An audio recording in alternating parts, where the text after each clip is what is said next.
In this video, we are going to take a look at reviewing some of the operations on functions that we've done previously, specifically addition, subtraction, and multiplication.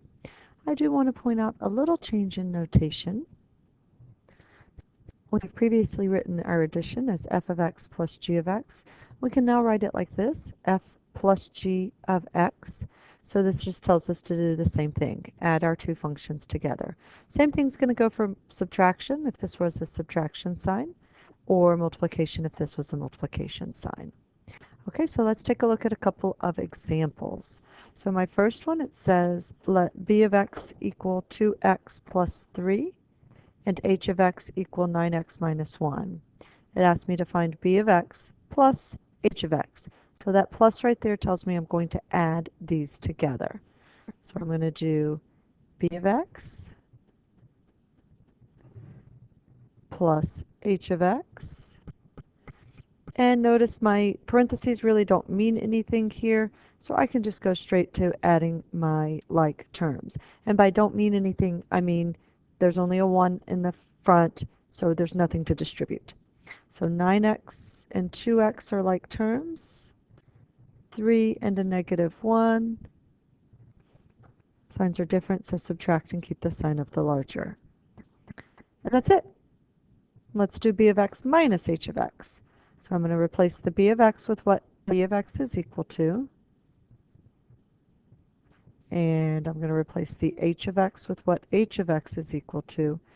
This time I do have an extra step. I can't just ignore my parentheses. I need to come in and distribute my negative, distribute my subtraction. Remember, when I do that, all that's going to do is change the signs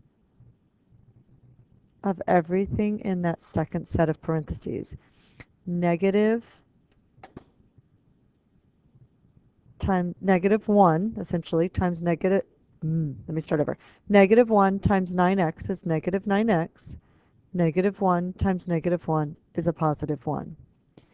And then I combine my like terms. So 2x and a negative 9x, signs are different, so subtract and keep the sign of the larger. 3 and 1, both are positive, so I just add. Now notice this one was b of x minus h of x. This one is h of x minus b of x. So I need to do my subtraction, but in a different order. Subtraction is not commutative. I cannot flip-flop the order and get the same answer. So I'm replacing h of x with what h of x is equal to. I'm replacing b of x with what b of x is equal to. And then once again, I'm going to distribute that negative, which is going to change those signs. Notice that when I distribute, I no longer have parentheses.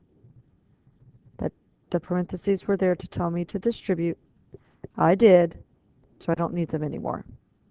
9x minus 2x is 7x. Negative 1 and a negative 3, signs are the same, so I add and keep the sign. Notice that what I got was actually just the exact opposite. Negative 7x plus 4, 7x minus 4. That's not a coincidence. Changing the order is just going to give you the opposite. All right, last one for example 1. And this right here means multiply. So I'm going to multiply these. So I'm going to replace b of x with what b of x is equal to. I'm going to replace h of x with what h of x is equal to. Remember, we have two methods for multiplying. We have the box method, or we have FOIL, where we do first, outer, inner, last. I'm going to go ahead and do the FOIL for this one. The distributive property is what we're doing. We're doing a big version of the distributive property. So first I'm doing 2x times 9x is 18x squared. Then I'm doing 2x times negative 1 is negative 2x. 3 times 9x is a positive 27x. And 3 times negative 1 is negative 3.